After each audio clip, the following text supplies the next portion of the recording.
Will Paul George end up in Boston? Did Russell Westbrook deserve the MVP? What other free agent moves might ripple across the NBA? The only question left is, say it with me, you win?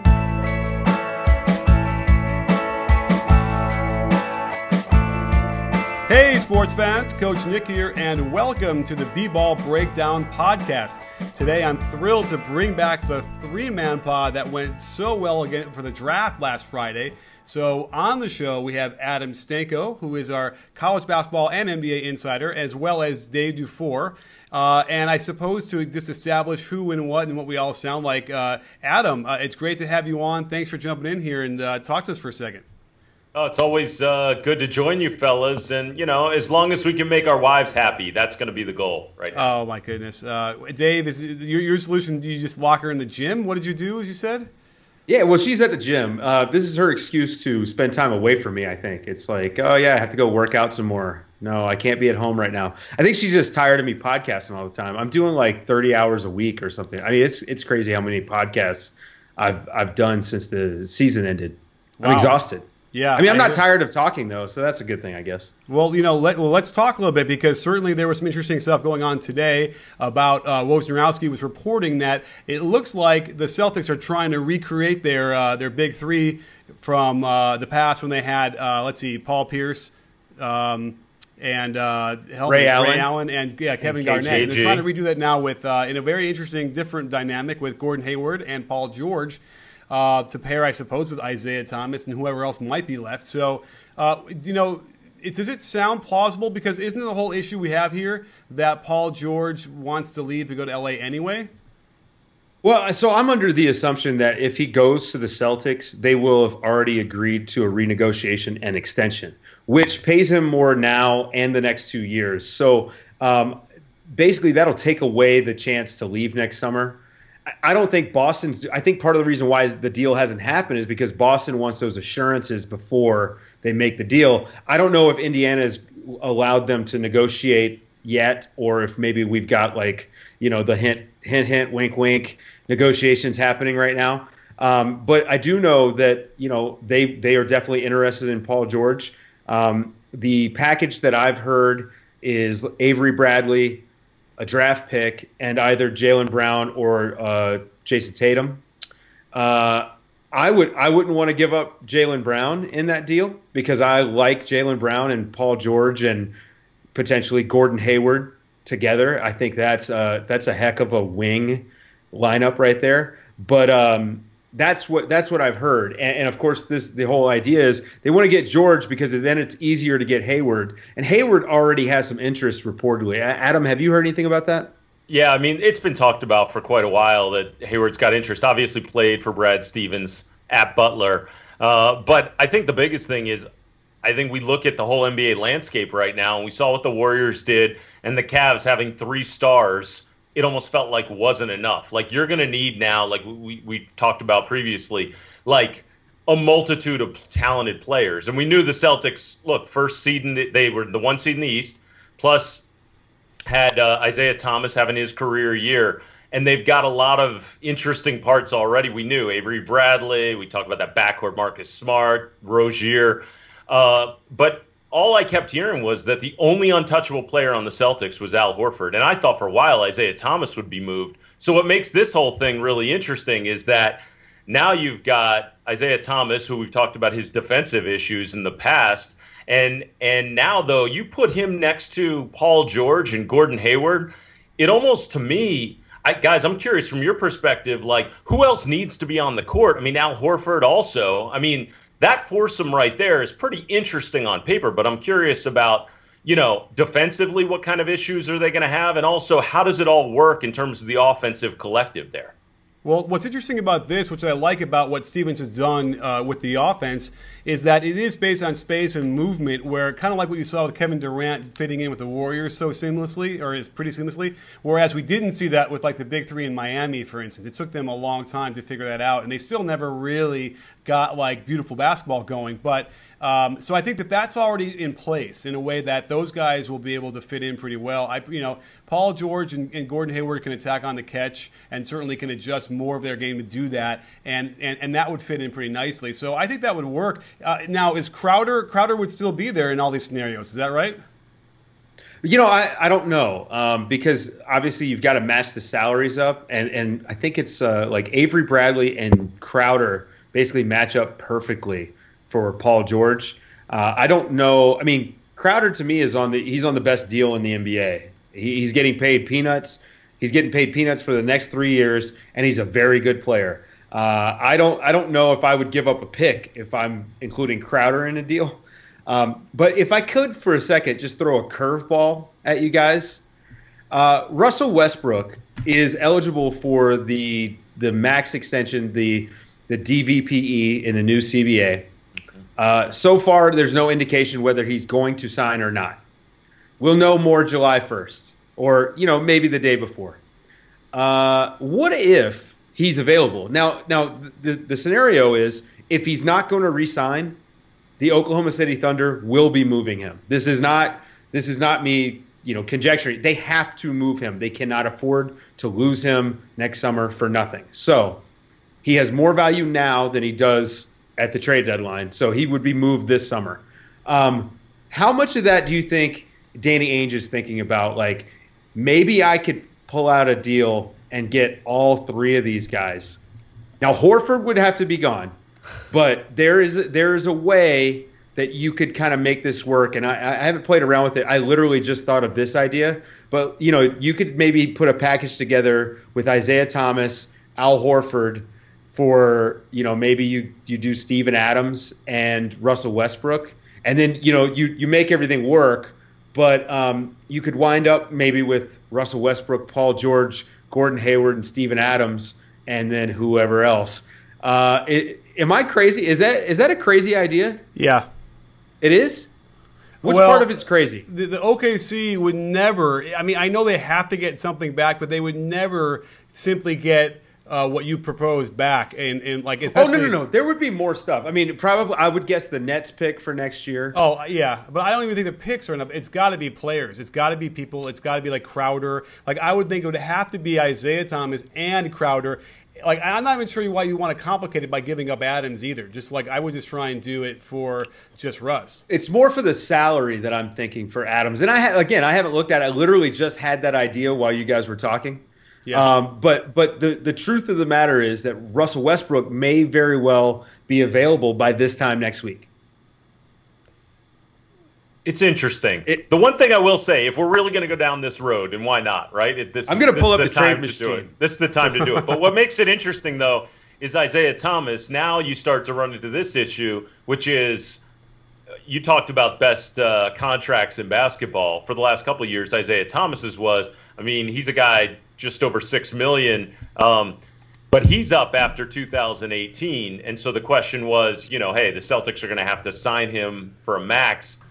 And now you'd have to ask, all of a sudden now you go into a contract year for Isaiah Thomas. Like, does that put Oklahoma? It basically comes down to how much do they value, IT. I think that's what it would really be determined by if we're really throwing him out as trade bait. But I think the Celtics have the most interesting mix of players available right now. They just kept collecting assets. The Sixers collected, like, I'm going to get crushed for this, but like theoretical assets almost, in terms of like draft picks and pick swaps. But the Celtics have actually got players on the floor that other teams really covet. And I know you guys talked about it before. Dave, you had a theory when we did the draft show, the whole idea that, you put up certain players in certain positions and all of a sudden you're showcasing them for the rest of the league. And Celtics has sort of been able to do that. I mean, not only did they draft Jaylen Brown high last year, but he also played serious minutes and was an impactful player all year long, and now all of a sudden his value has shot up much greater than it was when he was coming out of Cal and he was this surprise lottery. Not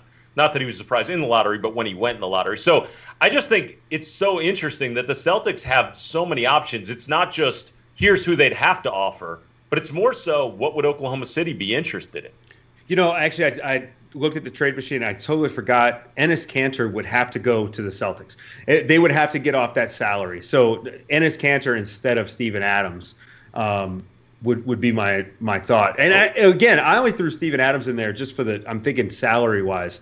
But it's not likely that Boston would be able to pull this off. But Danny Ainge has stockpiled all of these picks and all these players, and as you just pointed out, they all have all this value. At some point, you've got to push your chips into the table, much like he did in the Kevin Garnett deal.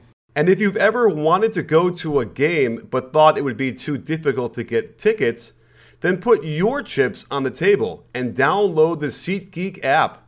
It truly is the best way to find tickets to any sporting event or concert event. Right now, I'm eyeing the Big 3 basketball tournament, and SeatGeek tells me which seats have the best prices with an easy-to-follow rating system. And they also show you the vantage point from that seat. So the next time you want to see KD and Curry, LeBron and Kyrie, or Ball and Lopez, SeatGeek is just a tap away.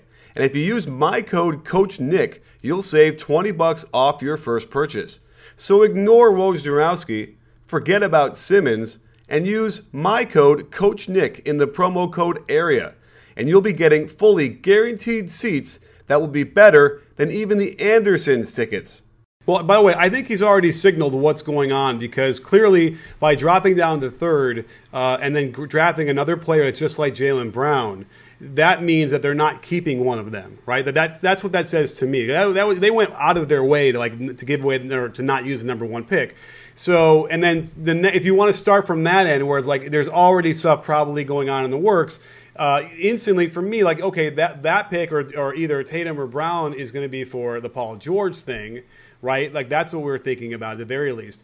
And so now, I don't know how the Russell Westbrook thing, you're kind of throwing me for a loop, because now you got to try and picture Russell Westbrook, Gordon Hayward, Paul George, and whoever's left to play together. Right. That's very strange. That's very Frankenstein monster kind of feel to me. It doesn't. It's not grabbing me quite like that would be cohesive. Does it? You know what I mean? Well, here's the thing. I got a question for the both of you guys. So this has been talked about so much within NBA circles, is the idea that, whether Kevin Durant enjoyed playing with Russell Westbrook or not. And obviously, Coach, we know that you've spoken about this sort of at length, and you've shown why there's reason to dislike at times playing with Russell Westbrook or what have you. But here's the thing for me. If you're selling free agents and you're talking to Paul George and a Gordon Hayward, is it much more enticing to play with Russell Westbrook knowing that it's going to be the three of you? Or is it still a case of, man, we're going to run into the same issues that some of his Oklahoma City teammates have faced over the last few years? Well, that's twofold, because Russ is from L.A., so is Paul George, basically. So they have the same circles. But guess who else was in that circle? Harden. So you have to wonder, like, who is talking to who and who's friendly exactly with who, because I would imagine Harden would say, no, I wouldn't want to play with him. But maybe, like, Paul George works out with Russ or whatever. It's like, yeah, that would be fun. Like, you know what I mean? It's a really interesting dynamic on that end, too. But certainly if you wanted to think about Paul George and going with Russ, then that would be a way you would attack that, right? You would somehow try and get those guys because you know that they're good friends or whatever. That could be a possibility as well. I mean, I can't imagine what we should, when we reconvene next week, we'll see just how wrong we are because there's so much going on this. Was it next week? When does free agency start? Free agency starts the 1st. So what day is that? Is that Friday? Saturday, right? Saturday? Yeah, so midnight Saturday. It's also Woj's first day at ESPN. So Aww. Someone said something really funny on Twitter, and it was like they should do their free agency live show, and at midnight he should walk over and turn the lights out. That's a reference to something familiar, but I'm forgetting what. It was the final episode of Cheers? Cheers? Yeah, it must have been Cheers. Cheers Did that. That's what it was. And I've heard that just for some inside television rumors, I've heard it's Woj and Bobby Marks are the only two guaranteed going to ESPN right now. I don't know who else knows that. I don't know who else knows that or breaking news. Well, by the way, I mean, it really isn't that big of a thing. You got Schmitz and Gavani for Draft Express, who probably just want to stay where they are anyway. And I guess you got Shams, the only other guy, right? And Mannix. Oh, and Mannix. Mannix. Now those guys could end up. Yeah. Now again, this is what I've heard right now is who's guaranteed. That doesn't mean other guys may not come along, but. Just it's important because where Woj goes, basketball news goes. So, it's important to all of us. So, but back to Paul George. I know I took us way away by talking about Russell Westbrook. He's just been on my mind because he won the MVP last night. But back to the Paul George scenario. The Paul George thing is important for Boston if they want to get Hayward. But I think that they still can get Hayward without getting Paul George. But it seems like they can't get Paul George without an answer from Hayward. And I don't know if they want one without the other. This is like there's a lot of stories out there. So they may be in a position where they're waiting until free agency starts to see if they can get Hayward before they could trade for Paul George. And in the meantime, someone comes in and gives a better offer to Indiana and Paul George is going somewhere else. And so this is why I was last week I was talking about the Lakers and how they really do need to make a good offer if they want to get Paul George now, if they feel like it's important. If he goes to Boston, I think they lose their chance to get him because of the renegotiation and extension. So it's tricky.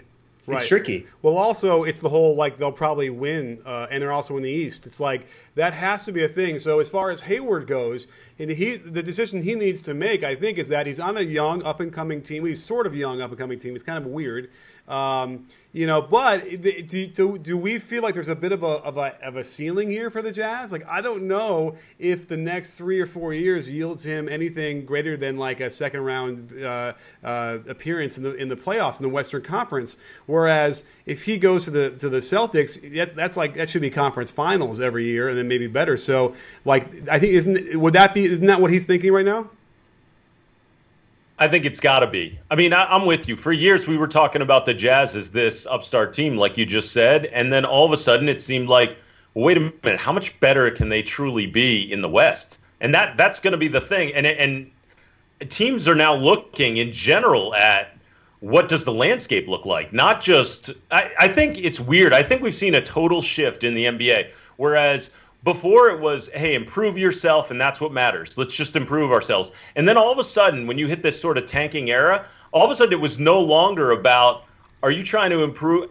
Are you just getting better, or are you now sitting there outside of the lottery, as an 8 seed? So that was tanking. And now we're seeing this next step, this next iteration of the NBA where it's, okay, well, we're not going to be able to compete with the Warriors. So what are we doing to set ourselves up long term? Or we're going to have to wait out LeBron. And so I think, to me, that's the interesting thing about Gordon Hayward with the Jazz. To your point, the Jazz may be what looks like a young up-and-coming team, but I don't know that they are. I mean, Rudy Gobert, obviously, there's reason to be excitement there. But then look around with the rest of the Jazz, and George Hill also could be walking. So now we're looking at just a team that right now, to me, I don't know the ceiling. I really don't know what the ceiling is. And I'm curious as to both of you guys also, which one would you rather have, Paul George or Gordon Hayward? If I had to choose, I'm taking Paul George. Without a question. Yeah.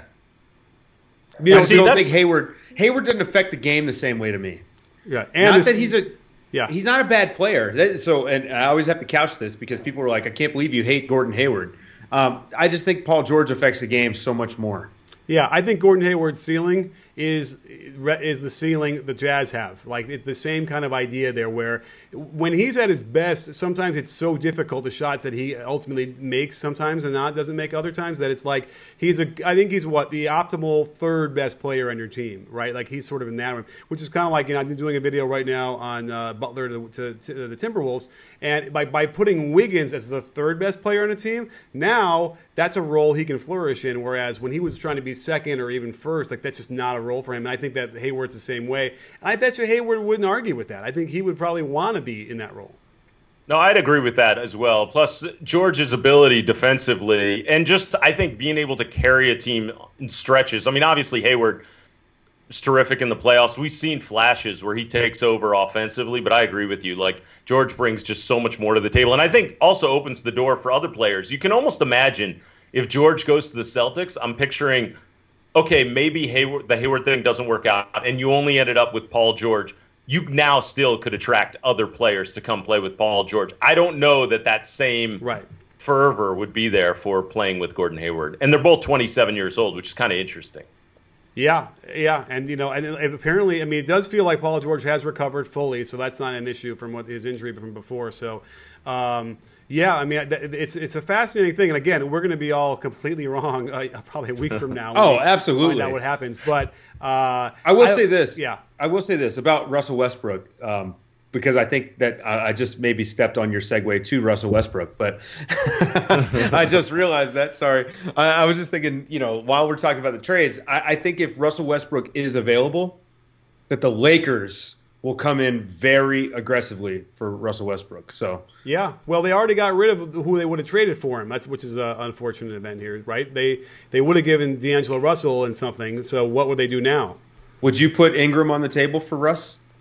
Yeah, I wouldn't, but yes, they would, I suppose, because they're going to want a star. They want that name, right?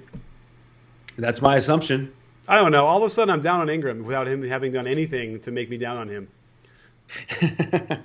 He was actually so.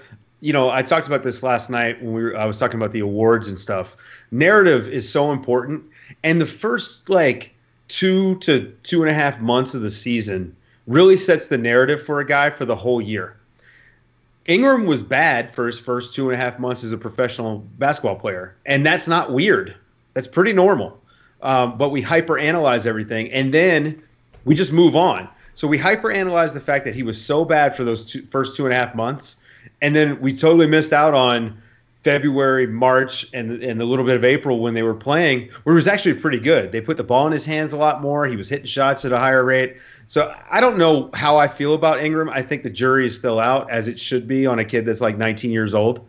Yeah. So I don't know. But the number of guys that pan out compared to the number of guys that don't, it's I don't know. Well, I just saw a stat, and now I'm going to sound uninformed, but it was something about he was the only rookie ever to lead the rookies in minutes and not get a vote for all rookie team. Is that right? That sounds right. Yeah, that does sound right. Something like that, which is crazy, and that might have been the thing. But you're right. What you would see, even later on when he was playing better, you would see the first several minutes of the game, he would still struggle. And you're like, oh, what's going on here? But then all of a sudden, he kind of get warmed up, and boom, he'd get to the basket and score on you. And then he'd get a rebound, and then he'd get another putback, and then he'd get a hook or whatever it was. And you're like, oh, okay. It would take a little while for him to get warmed up, which is also, again, that 19-year-old, they haven't figured out how best to get ready for that game right from the get-go. And but yeah, there was nobody higher on him than me all last year, and I still feel like I should be that way.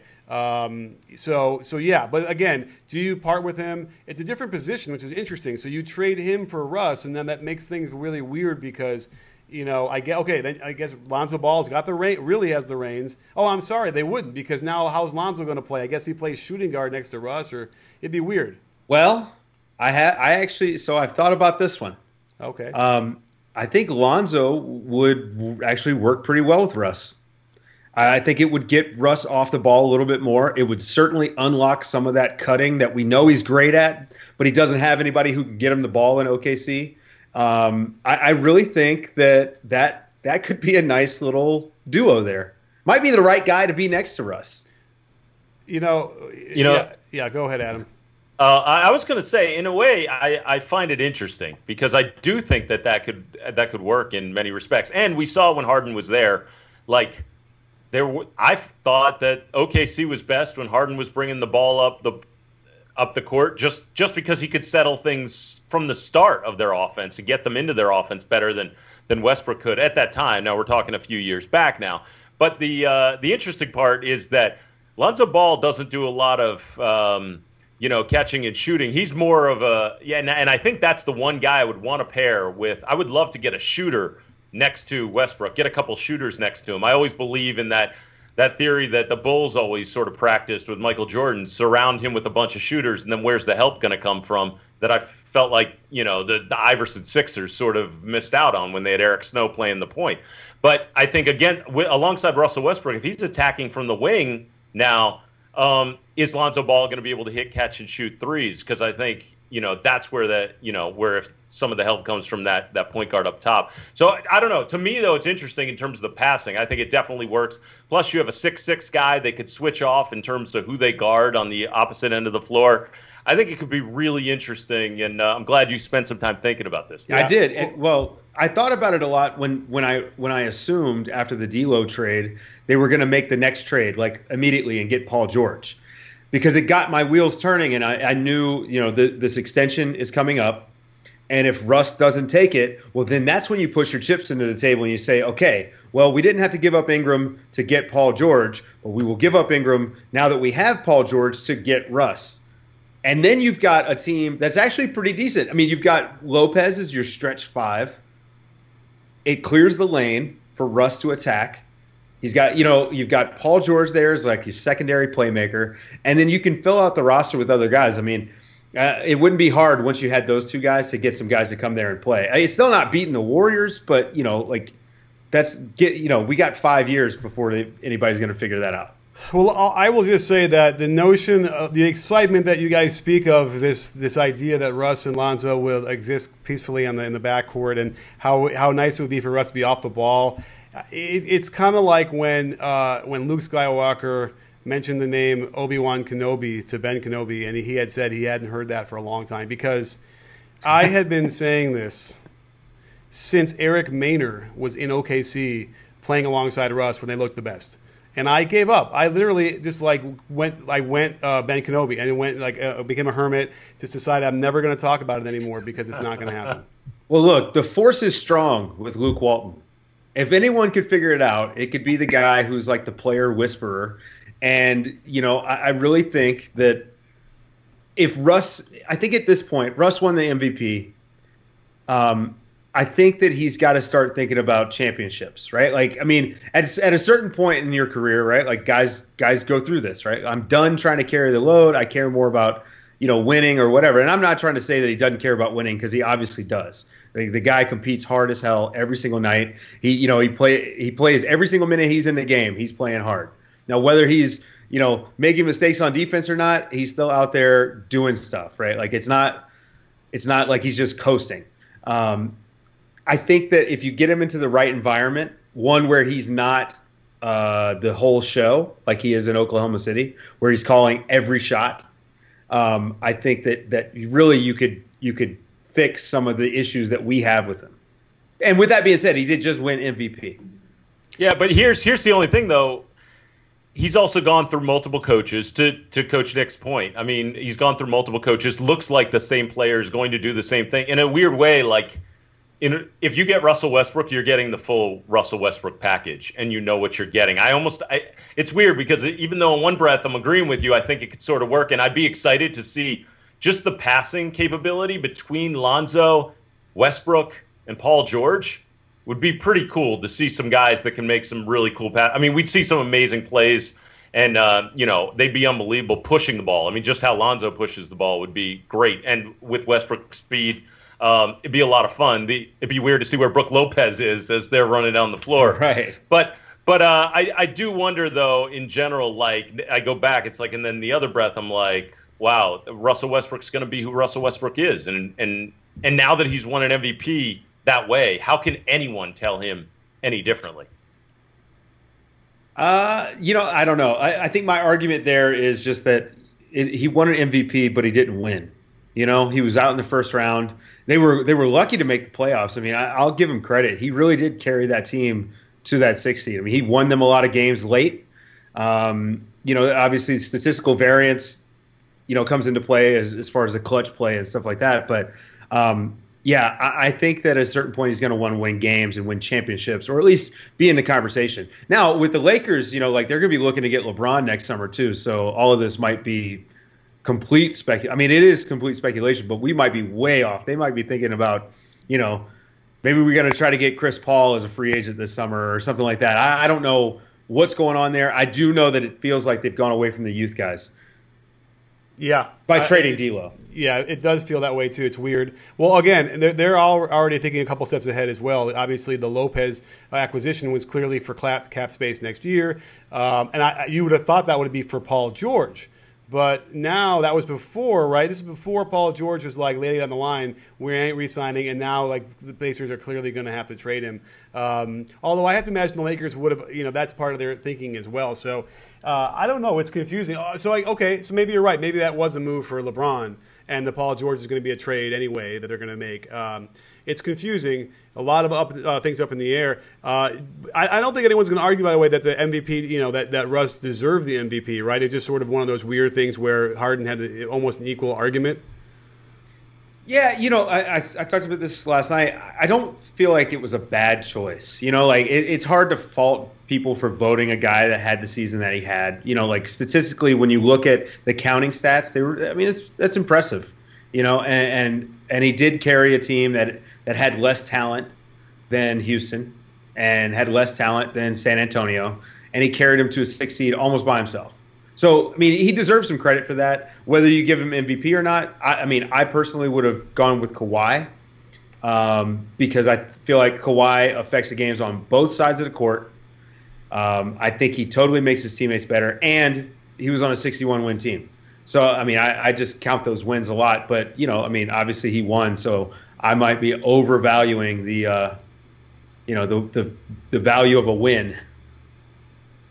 Yeah, you might be. In any other year, any normal year, Kawhi wins the MVP, and it's probably not unanimous, but it's like an overwhelming majority of votes are for Kawhi. This was not a normal year. And again, what's really not normal, and this is sort of in the age that we live in, I think even culturally, right, where like the guy, doesn't win like you would normally expect someone to win for the MVP, and then he gets it. Because even Harden had a better argument in that range as well, because they won more games with. I would argue that like the talent level was better, I suppose, in Houston, but I just get really dicey when we're talking about he had to shoot that double pump clutch hanging off the glass and over 2 people because his teammate in the corner who was open wouldn't make that shot. Like that's where I get troubled, because LeBron of all people was the guy who would make that pass every time anyway, no matter what the talent level is on his team. But that's the thing that makes LeBron, the player that he is, and Russ is kind of the guy who's taking those tough shots. He's more in that Kobe sort of vein, and I'm sure he's a Kobe guy. Feels like him, Paul George, like those are Kobe guys, and I don't know. I think LeBron was a Michael Jordan guy. Well, yeah. And Michael Jordan. Why is that? They all grew up here in Southern California watching Kobe when they were little. This is the Kobe effect in generationally, which is interesting. It's really that's something no one's ever really, I don't think ever really explored, is how the game ends up changing the 10 years after he's done playing or whatever, when these young kids have idolized these guys. It's interesting, don't you think? Yeah, DeMar DeRozan is another Kobe guy. Oh yeah, you know what? There's a video. I got to make a video on this. So I do that because look at that. Who are the guys that came up? There's a lot of NBA guys from this area who came up watching Kobe versus like Michael, for instance, or Magic, even going back further. Like that's some deep, profound influence that you're going to get that affects the NBA. Years and years later. It's crazy. Yeah, just give me the credit in the video. I'm good. Okay. Kobe was also playing in the league long enough that everyone had a chance to see him at some point, and was on TV enough that makes an impression that way. The other thing I thought that was interesting, we're touching on the MVP stuff, is that, well, 2 things actually. Number one, I cannot remember the last time that I don't think people would have been frustrated with almost any order of the top 3. It's so crazy to me. Like on one hand, I could be swayed by the day over what the top 3 is. Like that's wild to me that you could switch it up. Like you just said, you would have picked Kawhi. I think I would have gone with James Harden. I loved what he did, changing the culture in Houston. And, I remember last year, D'Antoni talked about, he's going to play Harden at the point. He said, I think he's going to do some special things when he takes over the point guard position. And all of a sudden he goes out and basically changes what we've seen from a point guard before. His ability to score as well as distribute. It was unreal. I thought he raised the level of play of the guys around him more so then you could make the argument for Westbrook and Kawhi. And then the other thing that I think is interesting is it's almost like a case study, and we sort of touched on this, of that age-old question: which would you rather have? The NBA title and the Finals MVP, or would you rather have the regular season MVP? And it's players almost always say that they'd rather have that championship. But it's one of those things where you don't know if it's really true, and you have that now with Durant and Westbrook. I just find that to be somewhat interesting. I don't know, just for my own edification, I guess. I think you really hit on something that's relevant. I don't disagree with anything you just said. Well, let me throw this out there, because I had a tweet that kind of went around a little bit the other day, where it seems that like the Rockets wanted to target Chris Paul to bring in as a free agent. And which is strange, because you're talking about Harden having the greatest year he's ever had, of any player's ever had, playing the position that Chris Paul would play. And you have to imagine they would clear with him. So to me, it's almost saying, he's like, you know what? I don't want to do that again.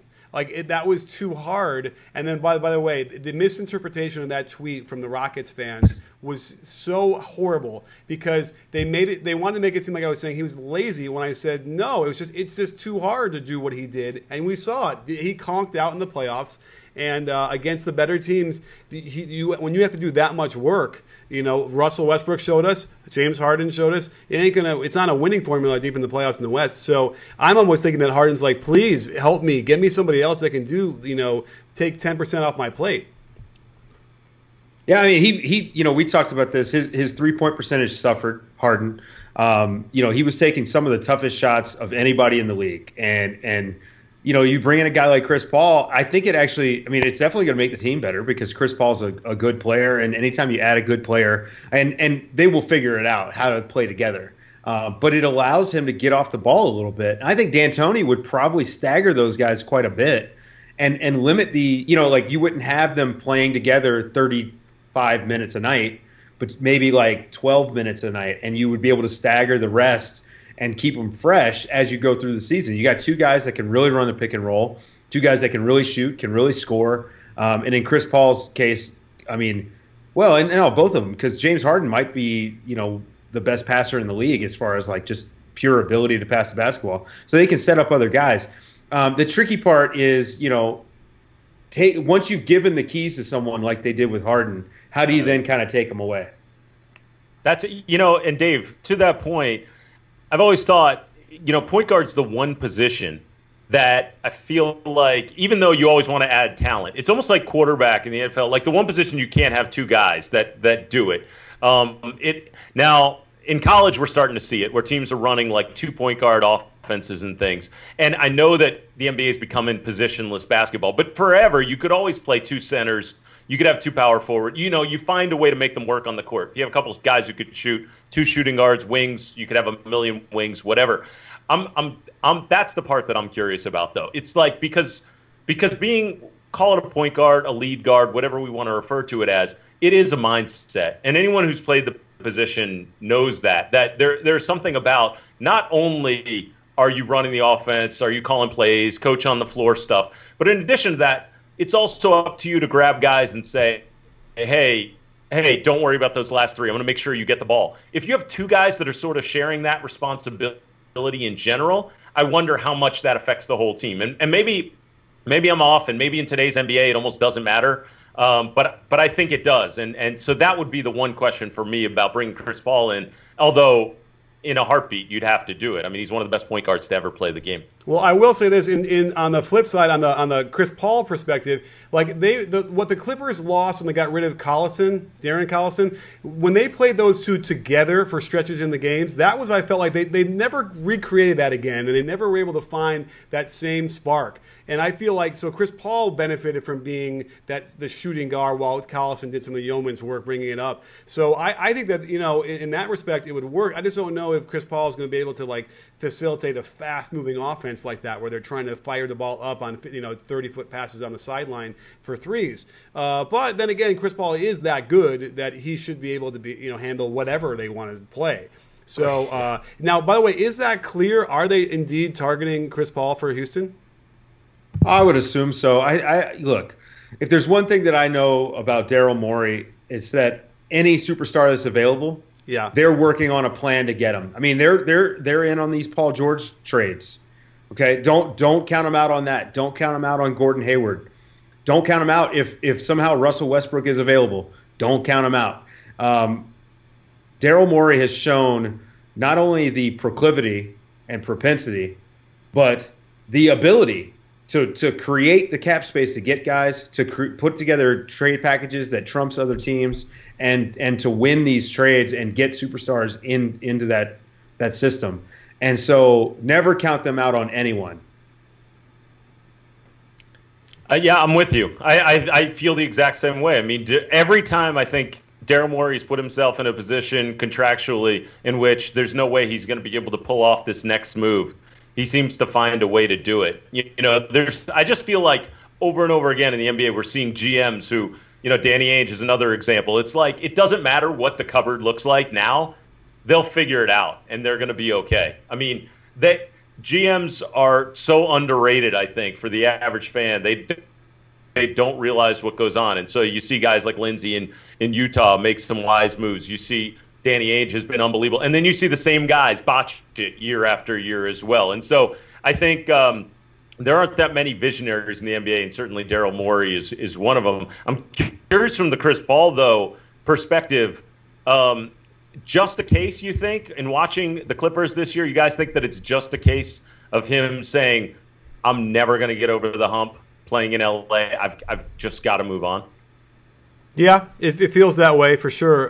They've given it a long time. Now, the only problem is that there are freak accidents and freak injuries that have derailed it. But I don't know. I wouldn't be surprised. I think the thing with, like, when you're a yeller and a screamer as a coach, after like 3-4 years, you kind of like lose your, that's why like Larry Brown probably would leave and move around so much because he loses the audience. Chris Paul is kind of the same version of that as a player. He really is. And so I wonder if he senses that as well. And it's just like, what, I need to find a new audience of people where I could, maybe he'll tone down as he gets a little older too. But it sounds like he is a bulldog and not easy to be a teammate of sometimes. And he could very well feel like that he's lost them as well. And he can't motivate him the way he normally would anymore. But don't count the Clippers out on Chris Paul, because that fifth year when he's 36 at $40-something million, that matters. Right. And the Clippers shouldn't even pay him that, but they're have to offer it to him anyway, right? Yeah, they're in a position where unless they're doing a full teardown, they have to try to bring everyone back. And I mean, JJ Redick, Blake, Chris Paul, their cap just doesn't work otherwise. So if you start hearing the scuttlebutt that Blake is leaving, then there's a decent chance that Chris Paul will be gone and JJ Redick will be gone. Yeah. Well, yeah, Adam? I just have one thing that we talked about, all these moves, and we can do this real quickly, but I'm so curious. We haven't talked about Paul George from the Indiana perspective, and I just wanted to ask real quick, if you're Indiana and you're in this situation and you're going to have to deal Paul George, he's going to leave after this year, and if it were to be a free agent, he'd probably end up in LA. What would you be targeting right now if you're the Pacers? The best deal available. I would take the best deal available. But what is that to you? Well, to me, if I'm the Pacers, I'm looking to get good young assets and draft picks, because Miles Turner is 20 years old, and that now becomes the best guy on your team if you lose Paul George. I'm not trying to compete for 2 years minimum. We're going to tank. We're going to get these lottery picks, and we're going to hopefully get some more assets, and we'll be ready to go here in like 2 or 3 or 4 years. Yeah. Here's what they want. Now. Here's the answer. Are you ready? The answer is Ingram, Randall, and a pick. Right. That's a great haul. That's an amazing haul. Like, that's what they would want, right? Because Randall hasn't fulfilled the promise. He might end up being a Paul George in a few years. They'd want another player that's, okay, Randall, I like Randall. I think he's okay. And they'd probably want a pick. I don't know if it would be a first-round pick or whatever, but some sort of pick. I think that would be probably fair because, what did we say Paul George is? Top 11? Top 12? I don't know. I haven't looked into the list He's yet. definitely top 15. So top 15, so that would be probably fair. So that's probably what the Lakers are going to have to decide if they want to give up. Certainly they'd give up Randall. They could probably give up the pick. I think it's a question of Ingram. And but the other thing is I wouldn't want to give up talking with you guys either. But we've gotten to that time where our podcast is come to an end. But I think we solved some problems. We certainly posed a lot of questions that are going to be floating in people's minds. I think they're going to have their minds churning for the next week, I would think. Everyone's going to come at me for the Russell Westbrook to the Celtics stuff. But again, it was just, it's a thought exercise. It's just to let you know that, the contingencies that Woj talked about in his report may include stuff like that. Like, I'm sure Danny Ainge is thinking about that. So, all right, well, we shall find out. And guys, thank you for coming on the show again after our successful Friday draft pod. And we're doing this again. Well, I guess our plan is we'll do this every week, right? Yeah, I think it'll be fun. I think Adam brings a lot to the show. Yeah. All right, great. Well, I'm just glad to join you guys. Hey, thanks for being here. I'm glad I could be here too. And before the wives get all angry at us for staying up too late and getting this, don't forget, sports fans, at B-Ball Breakdown, we're not a channel, we're a conversation. Do you win? Are you in, guys? Always. I am.